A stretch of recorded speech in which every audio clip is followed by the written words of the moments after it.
नमस्कार प्यारे साथियों, आप सभी दोस्तों और भाई और बहनों का मैं वंदे एकेडमी के डिजिटल प्लेटफॉर्म पर आप सभी का हार्दिक स्वागत करता हूं। तो दोस्तों, सबसे पहले यूपी पुलिस के लिए नई सौगात है कि यूपी पुलिस की जो test series aspirant junction application पर चल रही है वह अभी 99 के ऑफर में मिल रही है। एक तो दिन 99 रहेगी स्टूडेंट, इसके बाद इसका प्राइस 250 हो जाएगा। तो इससे पहले 250 हो, इससे पहले अगर आप खरीदना चाहे तो 99 में खरीद लेना। अगर कोई जानकारी लेनी हो टेस्ट सीरीज संबंधी तो इस नंबर पर कांटेक्ट कर लेना।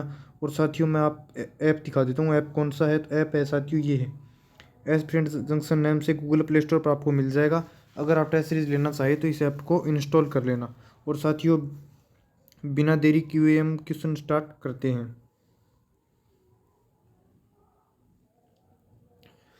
प्रसिद्ध वादक उस्ताद बिंदा खान द्वारा बजाने वाला वाद्य है। यानी साथियों, प्रसिद्ध वादक उस्ताद बिंदा खान द्वारा बजाने वाला वाद्य यंत्र है। यानी बिंदा खान कौन सा वाद्य यंत्र बजाते हैं? तो वो बजाते हैं दोस्तों, ए नंबर ऑप्शन सारंगी। सारंगी विद्या खान द्वारा बजाए जाने वाला वाद्य यंत्र है। ए नंबर ऑप्शन राइट आंसर होगा दोस्तों, सारंगी। नेतृत्व का कौन सा सिद्धांत संपूर्ण व वैज्ञानिक माना जाता है? साथियों, नेतृत्व का वह कौन सा सिद्धांत है जो संपूर्ण व वैज्ञानिक माना जाता है? तो वह है दोस्तों बहुकारक का सिद्धांत। बी नंबर ऑप्शन, बहुकारक का सिद्धांत। भारत का पहला ऐसा निर्माणाधीन हवाई अड्डा जहां कार्बन उत्सर्जन शुद्ध रूप से शून्य होगा, जिसका निर्माण कार्य 2024 तक पूरा कर लिया जाएगा, वह कौन सा हवाई अड्डा है दोस्तों? आपको बताना है वह कौन सा हवाई अड्डा है। तो बताओ बताओ कौन सा? ग्वादर अंतर्राष्ट्रीय हवाई अड्डा, नोएडा अंतर्राष्ट्रीय हवाई अड्डा, नवी मुंबई वाला हवाई अड्डा, या लुधियाना हवाई अड्डा? तो साथियों, हमें यार राइट आंसर बताना है। तो राइट आंसर होगा दोस्तों नोएडा हवाई अड्डा। बी नंबर ऑप्शन लॉक कर देते हैं साथियों, नोएडा अंतर्राष्ट्रीय हवाई अड्डा। क्या sir B number option lock कर दो? सभी student B number option lock करेंगे, नोएडा अंतर्राष्ट्रीय हवाई अड्डा। अगला क्वेश्चन, भारतीय नौसेना में सर्वोच्च स्थान पर कौन सा कमीशन अधिकारी होता है? भारतीय नौसेना में सर्वोच्च स्थान पर कौन सा कमीशन अधिकारी होता है? तो वह होता है दोस्तों admiral. Admiral, C number option admiral. 15 से 17 दिसंबर 2021 के मध्य किस पड़ोसी देश के राष्ट्रपति, यानी 15 से 17 दिसंबर के मध्य किस पड़ोसी देश के राष्ट्रपति अब्दुल हमीद के निमंत्रण पर भारत के राष्ट्रपति रामनाथ कोविंद ने राजकीय यात्रा की थी? किस पड़ोसी देश के राष्ट्रपति थे दोस्तों अब्दुल हमीद? तो वो थे दोस्तों बांग्लादेश के राष्ट्रपति। किस देश के राष्ट्रपति? बांग्लादेश के राष्ट्रपति के निमंत्रण पर भारत के राष्ट्रपति रामनाथ कोविंद ने राजकीय यात्रा की थी। आज का अगला क्वेश्चन देखते हैं साथियों, छठा क्वेश्चन। सविनय अवज्ञा आंदोलन की शुरुआत करने के पहले वायसराय को गांधी जी का 11 सूत्रीय चेतावनी दिया गया था। इन चेतावनियों के संदर्भ में क्या सही है? जो साथियों सही कथन है वह बताना है हमें। सही कथन है वह बताना है। रुपया डॉलर विनिमय दर को कम करना, ये नहीं है साथियों। भूराजस्व के 50% की कमी करना, यह सही है। राजनीतिक कैदियों को रिहा करना, यह भी सही है। यानी साथियों 2 और 3 नंबर ऑप्शन राइट आंसर है। B number option right answer होगा, 2 और 3।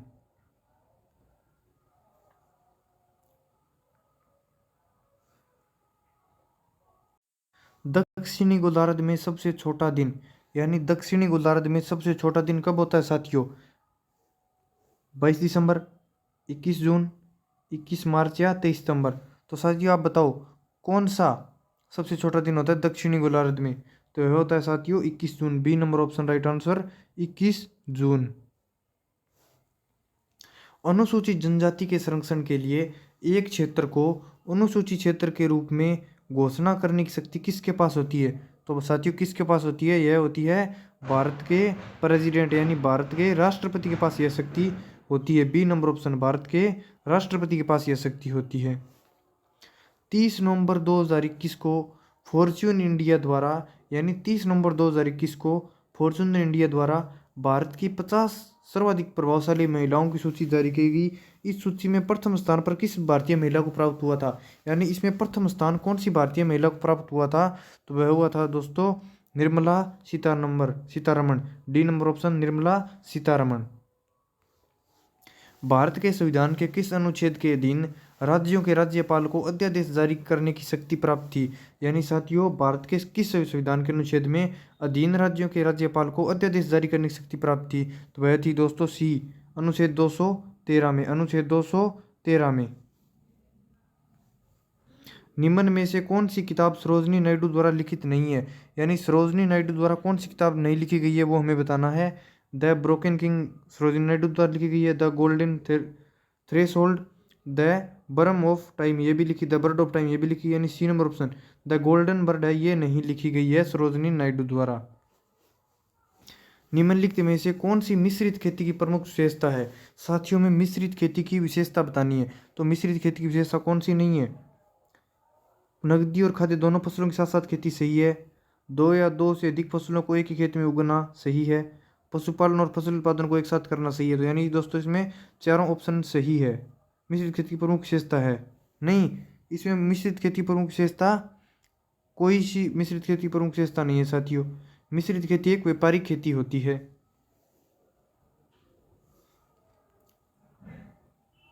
ये तीनों भी मिश्रित खेती की विशेषता नहीं है। डी नंबर ऑप्शन उपयुक्त में से कोई नहीं।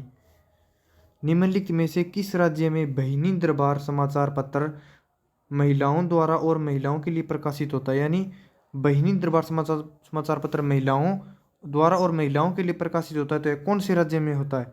यह होता है साथियों महाराष्ट्र में। कौन से राज्य में? C number option Maharashtra. Maharashtra की राजधानी मुंबई। किस सिख गुरु ने आदि ग्रंथ संकलित किया है? यानी कौन से सिख गुरु थे जिन्होंने आदि ग्रंथ संकलित किया था? तो वो थे गुरु हर राय। गुरु हर राय। डी नंबर ऑप्शन गुरु हर राय। तुलु के राजवंश की स्थापना की थी किसने की थी? यानी तुलु के राजवंश की स्थापना किसने की थी? तो वह की थी साथियों वीर नरसिंह ने। वीर नरसिंह ने। ये था गुरु अर्जुन देव का था। ठीक है, गुरु अर्जुन देव। 15 नंबर, ये 15 नंबर 2 बार आ गया। नहीं, इसमें गुरु हर राय सही होगा। और इसके बाद अगले क्वेश्चन में 16 नंबर में इसमें होगा अच्युत राय। अच्युत राय। ये ऑप्शन आगे पीछे हो रहे हैं दोस्तों, तो क्योंकि क्वेश्चन की नंबरिंग 2 बार आ गई। तुल्लु के राजवंश की स्थापना किसने की थी? तो यह की थी साथियों अच्युत राय ने। अच्युत राय ने।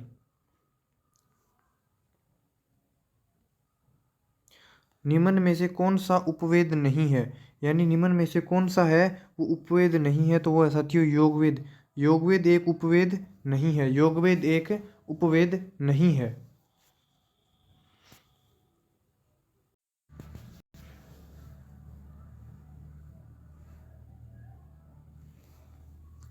9 दिसंबर 2021 को केंद्रीय पर्यावरण वन और जलवायु परिवर्तन मंत्रालय द्वारा जारी सूचना के अनुसार किस राज्य या संघ शासित प्रदेश में स्थित मानव निर्मित रुद्रपुर आर्द्रभूमि को भारत का 47वां रामसर साइट और अंतर्राष्ट्रीय स्तर पर 463वीं रामसर स्थल के रूप में नामित किया गया था? तो वह किया गया था साथियों उत्तर प्रदेश में। कहाँ? उत्तर प्रदेश में। निम्नलिखित देशों में से किस एक के देशों में से भूमध्य रेखा गुजरती है? यानी कौन कौन से देशों में भूमध्य रेखा गुजरती है? तो वह बताना है साथियों में। ब्राज़ील से गुजरती है, जाम्बिया से नहीं गुजरती और मलेशिया से गुजरती है। इससे नहीं गुजरती, केन्या से नहीं गुजरती और इन तीनों से नहीं गुजरती। ब्राज़ील से गुजरती है, सूडान से गुजरती है और मलेशिया से, इन तीनों से गुजरती है। वेनेजुएला इनमें से नहीं गुजरती साथियों। C number option Brazil, Sudan और मलेशिया। ब्राज़ील, सूडान और मलेशिया इन तीनों से होकर गुजरती है। ब्राज़ील, सूडान और मलेशिया इन तीनों से होकर गुजरती है। हेमिस गोम्पा नामक मठ कहाँ स्थित है? यानी 20 नंबर क्वेश्चन साथियों। हेमिस गोम्पा नामक मठ कहाँ स्थित है?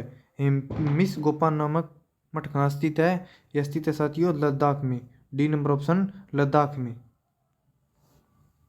14 दिसंबर 2021 को sports journalist federation of India द्वारा किसे स्पोर्टमैन ऑफ द ईयर 2021 पुरस्कार प्रदान करने की घोषणा की गई थी? तो वह की गई थी साथियों नीरज चोपड़ा को। किसको? नीरज चोपड़ा को। ए नंबर ऑप्शन नीरज चोपड़ा। भारत में काजू का प्रथम परिचय किन लोगों ने कराया, यानी भारत में सर्वप्रथम काजू लाने का श्रेय किसे जाता है, तो वह जाता है दोस्तों पुर्तगालियों को। डी नंबर ऑप्शन पुर्तगालियों को। किस भारतीय राष्ट्रपति ने आयरिश स्वतंत्रता संग्राम में भाग लिया और इसके लिए जेल भी गए थे, तो वह गए थे साथियों वीवी गिरी। ए नंबर ऑप्शन वीवी गिरी वो राष्ट्रपति थे। विश्व पर्यावरण दिवस कब मनाया जाता है, तो साथियों विश्व पर्यावरण दिवस मनाया जाता है 5 जून को। डी नंबर ऑप्शन 5 जून को विश्व पर्यावरण दिवस मनाया जाता है। दिसंबर 2021 में भारत की अमूर्त सांस्कृतिक विरासत में से किसको यूनेस्को के द्वारा अंतर्राष्ट्रीय सांस्कृतिक विरासत सूची में शामिल किया गया था, तो वह किया गया था साथियों कोलकाता की दुर्गा पूजा को। सी नंबर ऑप्शन कोलकाता की दुर्गा पूजा को। भारतीय संविधान सभा में कुल कितनी महिला सदस्य थी, यानी दोस्तों भारतीय संविधान सभा में कुल 15 महिला सदस्य थी। कितनी? 15 महिला सदस्य थी। भारतीय संविधान में कुल 15 महिला सदस्य थी संविधान सभा में। उत्तर प्रदेश में शेर सफारी कहाँ स्थित है, साथियों उत्तर प्रदेश में शेर सफारी इटावा में स्थित है। इटावा में शेर सफारी स्थित है, यूपी के इटावा में। प्रसिद्ध चरकुला नृत्य संबंधित है, साथियों प्रसिद्ध चरकुला नृत्य किससे संबंधित है, तो यह संबंधित है ब्रजभूमि से। ब्रजभूमि से चरकुला नृत्य प्रसिद्ध है। निम्नलिखित में से कौन सा भारतीय अर्थव्यवस्था का प्राथमिक क्षेत्र है, दोस्तों भारतीय अर्थव्यवस्था का प्राथमिक क्षेत्र कौन सा है, कृषि भारतीय अर्थव्यवस्था का प्राथमिक क्षेत्र है, क्योंकि साथियों कृषि के आधार पर ही देश की अर्थव्यवस्था चलती है। भारत में कृषि एक महत्वपूर्ण रोजगार है, यानी बहुत सारे लोग हैं जो खेती करते हैं, ठीक है। किसान भारत में सबसे ज़्यादा अगर किसी की महत्वपूर्ण देखी जाती है तो वह किसान की होती है साथियों। 15 से 19 दिसंबर 2021 के मध्य किस देश को एक उच्च स्तरीय संसदीय प्रतिनिधिमंडल भारत का आधिकारिक यात्रा पर आया, तो वह आया था साथियों 30 नंबर क्वेश्चन में वियतनाम। कहाँ? C number option Vietnam. आयात निर्यात एक्जिम बैंक स्थापित हुआ था, यानी आयात निर्यात एक्जिम बैंक कौन से वर्ष में स्थापित हुआ था, तो वह स्थापित हुआ था साथियों 1982 में। किस में? 1982 में। B number option right answer हो जाएगा साथियों 1982 में। एशियाई खेल में 400 प्रथम भारतीय महिला जिसने मीटर दौड़ में स्वर्ण जीता, यानी 4000 मीटर में जिसने 400 मीटर में मीटर दौड़ में स्वर्ण जीता था, तो वह जीता था साथियों पीटी उषा ने। पीटी उषा ने। D B number option PT Usha. साथियों इसमें बी और सी ये उनसे ऊपर नीचे हो रहे हैं क्रम में, तो इसमें होगा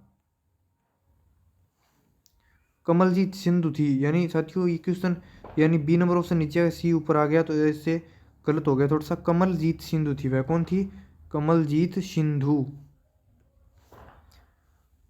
सार्क की स्थापना, सार्क की पहली बैठक कहाँ हुई थी, यानी दोस्तों सार्क की पहली बैठक हुई थी ढाका बांग्लादेश में, यानी ढाका है जो बांग्लादेश की राजधानी है, कहाँ हुई थी? बांग्लादेश में हुई थी। 14 दिसंबर 2021 को संयुक्त राज्य अमेरिका की अंतरिक्ष संस्था नासा की एक विज्ञप्ति के अनुसार नासा का कौन सा अंतरिक्ष यान सूर्य के वायुमंडल में प्रवेश करने वाला पहला अंतरिक्ष यान है, तो वह है साथियों D number option Parker solar probe. Parker solar probe 34 number question में पार्कर सोलर प्रोब। साथियों चलते हैं 35 नंबर क्वेश्चन देखते हैं। 16 दिसंबर 2021 को रक्षा मंत्री राजनाथ सिंह द्वारा भौगोलिक सूचना तंत्र पर आधारित स्वचालित जलापूर्ति प्रणाली का शुभारंभ किया गया। इस प्रणाली का उद्देश्य कहाँ के रहने वाले निवासियों को त्वरित गति से शुद्ध पानी की उपलब्धता सुनिश्चित करना था, तो वह था दोस्तों छावनी क्षेत्र को। कौन से क्षेत्र को? सी नंबर ऑप्शन छावनी क्षेत्र को। लोहे और रक्त की नीति किसने अपनाई थी, तो साथियों लोहे और रक्त की नीति बलबन ने अपनाई थी। ए नंबर ऑप्शन बलबन द्वारा लोहे और रक्त की नीति अपनाई गई थी। किसके द्वारा? बलबन द्वारा। तो सभी साथी जो मैंने आपको पहले बताया था कि अभी टेस्ट सीरीज पर ऑफर चल रहा है 99 में मिल रही है, तो अगर कोई स्टूडेंट लेना चाहे तो इस नंबर पर कांटेक्ट कर लेना, क्योंकि अभी 1-2 दिन 99 में मिल रही है, इसके बाद साथियों इसका प्राइस महंगा हो जाएगा। तो ये नंबर है साथियों 9119218784 वाले नंबर पर आप कॉन्टैक्ट कर लेना अगर कोई बच्चा टेस्ट सीरीज लेना चाहे तो। टीपू सुल्तान कहाँ का राज्य शासक था? साथियों टीपू सुल्तान है वो मैसूर का शासक था। सी नंबर ऑप्शन, टीपू सुल्तान मैसूर का शासक था। सी नंबर ऑप्शन लॉक कर देते हैं साथियों, मैसूर का शासक था। संविधान का 52वां संशोधन किससे संबंधित है? साथियों संविधान का जो 52वां संशोधन है वो दल बदल से संबंधित है। ए नंबर ऑप्शन, भारतीय संविधान का 52वां संविधान संशोधन दल बदल से संबंधित है। उत्तर देने साथियों 39 से 43 तक। सूरदास के गुरु कौन थे? साथियों सूरदास के गुरु थे वल्लभाचार्य। वल्लभाचार्य है वो सूरदास के गुरु थे। C number option, Vallabhacharya Surdas के गुरु थे। छंद पढ़ते समय आने वाले विराम को क्या कहा जाता है? छंद पढ़ने वाले विराम को क्या जाता है? यति, गति, तुक या गण। साथियों इसे कहा जाता है यति। विराम को क्या कहा जाता है? बी नंबर ऑप्शन, यति कहा जाता है। विशेषण शब्द जिस संज्ञा या सर्वनाम की विशेषता बतलाते हैं उसे क्या कहते हैं? विशेषण शब्द जिस संज्ञा या सर्वनाम की विशेषता बताते हैं उसे क्या कहते हैं? उसे कहा जाता है दोस्तों विशेष्य। क्या? विशेष्य कहा जाता है साथियों से। प्राचीन शब्द विशेषण के किस प्रकार में आता है? प्राचीन शब्द विशेषण के किस प्रकार में आता है? यानी प्राचीन शब्द है वो कौन सा विशेषण है? प्राचीन शब्द में कौन सा विशेषण है ये बताना है साथियों में। तो प्राचीन शब्द में गुणवाचक विशेषण है, गुणवाचक विशेषण। D number option right answer होगा साथियों, गुणवाचक विशेषण।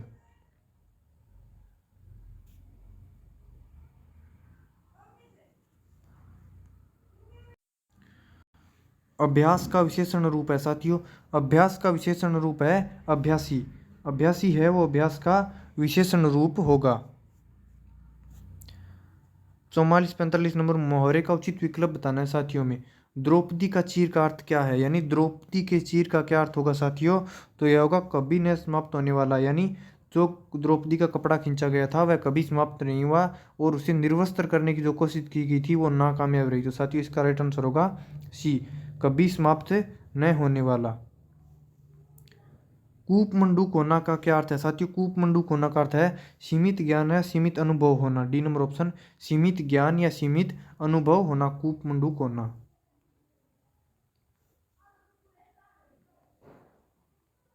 दिए गए वाक्यांश के लिए एक शब्द का चयन कीजिए। साथियों दिए गए वाक्यांश के लिए हमें एक शब्द का चयन करना है। पूर्व और उत्तर के बीच की दिशा, यानी पूर्व और उत्तर के बीच की दिशा को क्या कहा जाता है? उसे कहा जाता है साथियों ईशान। पूर्व और उत्तर के बीच की दिशा को ईशान कहा जाता है साथियों, ईशान। वल्य शब्द का अर्थ चिन्हित कीजिए। साथियों वल्य शब्द का क्या अर्थ है?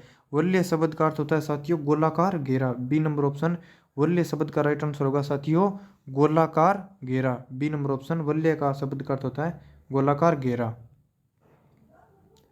नीचे दिए गए शब्दों में से अव्ययी भाव समास का चयन कीजिए। यानी साथियों जो नीचे 4 शब्द दिए गए हैं इनमें से कौन सा अव्ययी भाव समास है?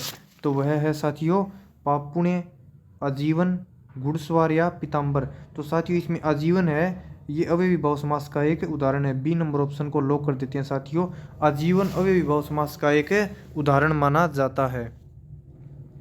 ठीक समय पर आ जाना में कौन सा कारक है? यानी साथियों ठीक समय पर आ जाना, ठीक समय पर आ जाना में कौन सा कारक होगा? तो साथियों इसमें डी, ठीक समय पर आ जाना में अधिकरण कारक होगा। डी नंबर ऑप्शन, सही समय पर आ जाना का में कारक होता है अधिकरण। में पर यानी यहाँ पर आया है तो अधिकरण कारक। D number option right answer होगा साथियों अधिकरण कारक। आज के साथियों हमारे क्वेश्चन हुए कंप्लीट। आज की क्लास में हमने 50 क्वेश्चन पढ़े जिनमें से सभी स्टूडेंट के 50 क्वेश्चन याद होना चाहिए। ठीक है साथियों, और इस नंबर पर स्टूडेंट कोई अगर कोई टेस्ट सीरीज लेना चाहे तो वो इस नंबर पर आप कांटेक्ट कर लेना। ठीक है, और बाकी की क्लास साथियों अब कल होगी, कल क्लास में ज़रूर आना। सभी स्टूडेंट को क्लास लगानी है, कोई भी स्टूडेंट क्लास मिस मत करा करो क्योंकि इससे आगे के क्वेश्चन हम कल वाली क्लास में पढ़ेंगे। ये है साथियों हमारा नंबर, ये है हमारी एप्लीकेशन का नेम, और इतने प्राइस में आपको अभी एस्पिरेंट जंक्शन पर टेस्ट सीरीज मिल रही है, वो भी शानदार। आजकल मतलब ये मानो जनवरी मंथ में काफ़ी टेस्ट सीरीज चल रही है। काफ़ी स्टूडेंट, बहुत से स्टूडेंट एस्पिरेंट जंक्शन पर नए आए हैं जो कह रहे हैं सर आपकी टेस्ट सीरीज बहुत बेहतरीन टेस्ट सीरीज है। और साथियों ये है एस्पिरेंट जंक्शन का नेम, और ये देख लो लोगो हमारे ऐप का। यहाँ पर जाकर दोस्तों आपको रजिस्टर करने के बाद आपको बहुत सारी फ्री चीज़ें भी मिलने वाली, ये नहीं कि आपको पेड ही सभी चीज़ें मिलेगी, फ्री चीज़ें भी बहुत मिलेगी। तो सभी साथी एक बार ऐप पर विजिट करके ज़रूर देखना। और साथियों राम राम, जय हिंद। आगे की क्लास में मिलते हैं नए जोश और ऊर्जा के साथ। जय हिंद।